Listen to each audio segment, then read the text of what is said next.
What's better than having one minigun and one arm? Let's find out in this review.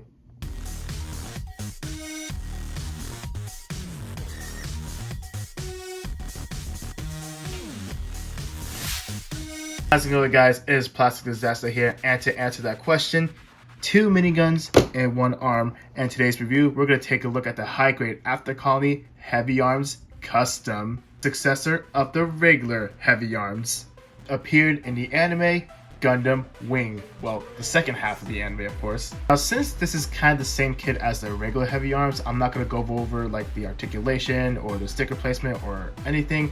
The only thing I'm going to talk about is the difference between the Heavyarms Custom and the regular one. So if you want me to go in depth about the regular one, check out that review. Taking a look at the box art, as you can see, it's a P-Bandai kit. Of course, some P-Bandai kits have the kit right in front of the face, and in the background we see the Heavyarms Custom just shooting everything. After cracking open the box, we got 4 bags of runners and a manual, and a special kind of manual that's specifically for the Heavyarms Custom. If we take a look at the back, it just shows how to build the new miniguns, the waist, and the backpack. Just to quickly go over the main manual, it's the same one as you get from the regular Heavyarms, and from the looks of it, you do have like a few parts and the back of the manual. And again, it's the same thing as the regular Heavyarms. So after taking a look at the runners, they're all pretty much the same, but 2 of them, however, are different. The only different ones will be starting off with runner A. Have you guys seen my previous review of the Heavyarms? There was this little part right here for the Gatling gun. Now, however, since this is the Heavyarms Custom, it uses 2 miniguns. These are the new parts. A few things I want to mention. This is the new backpack, and I don't know why the yellow parts are separated, and in the original one, it's all together. And another different one would be runner E2.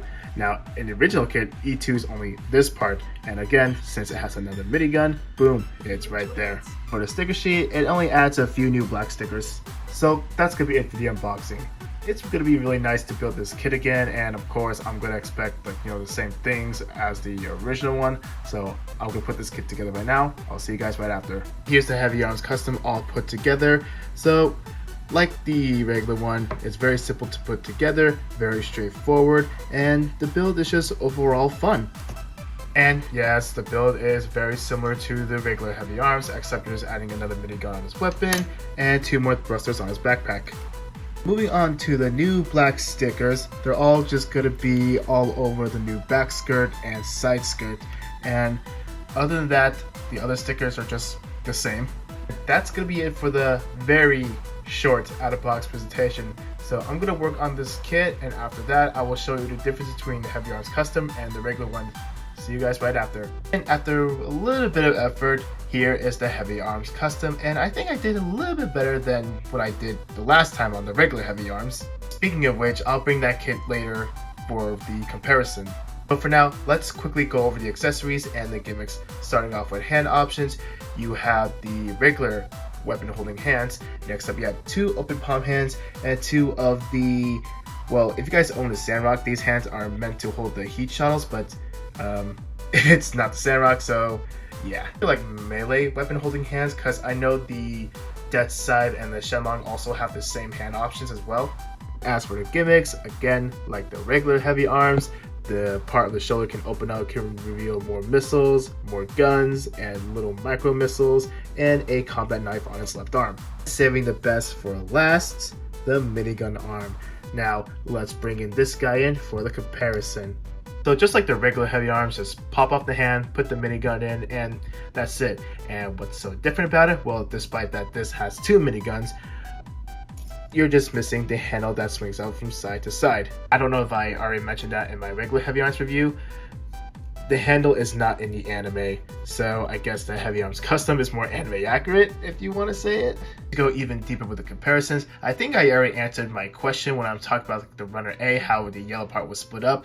Well, it turns out that the reason why it's split up, so they can remove this part in favor of the new yellow front skirt pieces. On to the side skirts, you can see it took out the pen line design, but the cool thing is it has like a brand new design. I think they're like more thrusters or something. Correct me if I'm wrong. Onto the back skirt, you can see the Heavy Arms Custom has a different shape and a different designs. And moving on to the backpack, like I already mentioned, Heavy Arms Customs has 2 more thrusters on the top of the backpack and a different design as well. That's gonna be it for the comparisons. Other than that, there's really not much to talk about. It's basically the same kit once again. Now, if you were to ask me which one I like better, well, I'll answer that question once we get to our final thoughts. And since I'm skipping over the articulation, just know the articulation on this kit is actually pretty solid. The size comparisons, here it is right next to the standard size RX-78-2.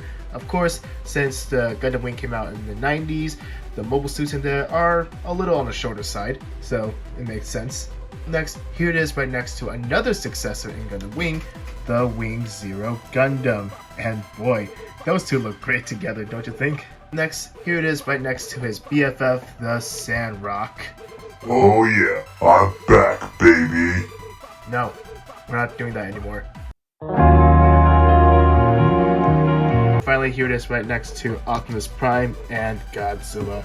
So that's gonna be it for the size comparisons. Let's move on to my final thoughts. Moving on to my final thoughts, and to answer my question, well, to be honest, I do like the Heavy Arms Custom more than the regular one, but the thing is, the Heavy Arms Custom is P-Bandai. Do you want the same kit but with few minor differences? If you say yes, I say go for it. And if you say no, and if you already have the regular Heavy Arms, then that's fine.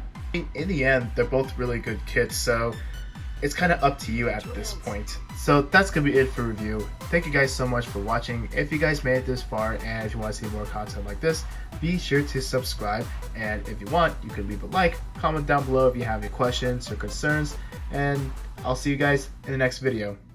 Red mobile suits with Gatling guns. They should make more of those.